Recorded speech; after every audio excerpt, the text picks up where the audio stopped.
Hi there! Today I'm going to show you how I created this two-piece acrylic pour painting using the Dutch pour method.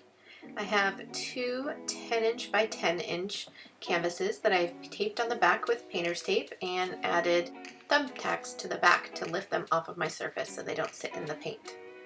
I'm also leveling off my canvases to make sure that the paint does not drip off the sides, and it's really important to do that, especially once you leave your painting overnight while it's still really wet. If it's slightly off level, it will slide off the painting and you will come back the next day and it will be a mess. I use Artist Loft Flow Acrylic White for my base and mix that with Floetrol and a little bit of water, especially if I'm mixing it ahead of time. I'm going to store it in a container for a long period of time, usually only a couple weeks at the most. So I'm pouring the white all over my canvas and going to flood the whole surface on the top and all four sides to make sure that it's covered so the paint can move freely and not stop when it hits a dry, bare surface. So use the blow dryer to push the paint around, and it works really well. It's really quick and I don't have to clean a brush or anything. I also like to use my fingers on the outside edges to smooth out the paint because it drips over the sides unevenly. This makes sure that when the paint goes over the edge that it'll flow all the way down to the bottom edge of the painting. My next step is to take a torch and pop all of the bubbles that are in the white paint. I want to do this because those bubbles will dry and leave little bumps and craters on your painting when it's finished. After the white paint is torched, we are going to go ahead and start adding our paint colors. Today I am using Laguna Apple Barrel Matte Acrylic and Aqua Flash Folk Art Color Shift, Blue Sapphire Folk Art Metallic, Ink Spot Folk Art Multi-Surface, Midnight Folk Art Acrylic, Burnt Umber mixed with pure black of both Folk Art and the black is multi-surface, and the Brushed Copper Folk Art Brushed Metal. I'm going to go ahead and lay these across my canvas in a diagonal, semi-asymmetrical line across the two canvases, and kind of creating a long puddle and putting the next color inside the last so that they blend nicely to each other.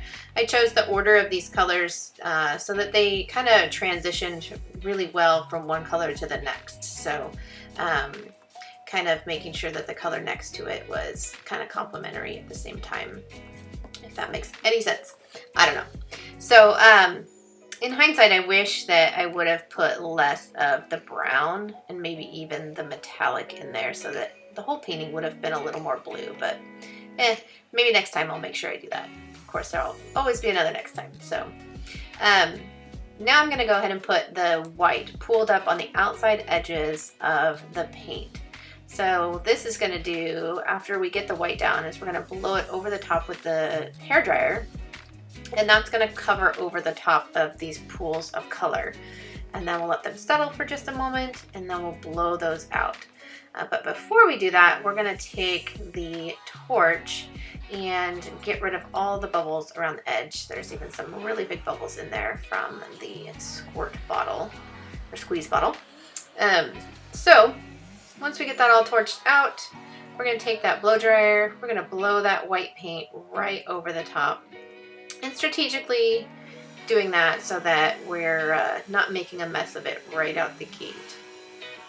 I do want to note that everything in this video is at least 2 times normal speed, so I don't have my blow dryer on high speed when I'm blowing paint on the canvas. It's usually on low speed. So I like to let the paint just kind of settle into separate layers for a little bit before I start blowing all of the paint out across the canvas. And when I do, I like to pay close attention to how the paint's reacting and the direction it's going in, and kind of focus on the composition as I'm going. It's really hard to do sometimes because you can't really see through your blow dryer. Sometimes it kind of gets muddy right out the gate, but it takes a little while sometimes for the paint to kind of settle, some of the colors to come through. And then This I think is like 8 times normal speed, so you can see me blowing a lot of the paint off the canvas, adding a little more white paint especially. I really like to preserve the white space on my artwork. I feel like too much going on and too much color, it can be a little distracting to me. I really like having quite a bit of white space. So if I feel like the colors have gotten muddy or it's kind of just too busy, I will put some more white paint on the canvas, especially around the edges, to kind of clean things up and kind of force your eye to decide where it's going to go for the composition. So I'll use plastic putty knives that you get at the hardware store to just scrape the canvas off, wiping them off in between each swipe, and then pull up that white paint around the edges and then blow the excess off to kind of feather those edges of the colored paints that are right up next to the new white that you've put on the canvas. This medium can be very forgiving, so when you're doing something that you're not particularly excited about, you can scrape things off, you can wipe things off, you can blow the paint where you need it to go, where you want it to go. You can scrape the whole thing if you really don't like the way it's going, which is what I did with my last painting.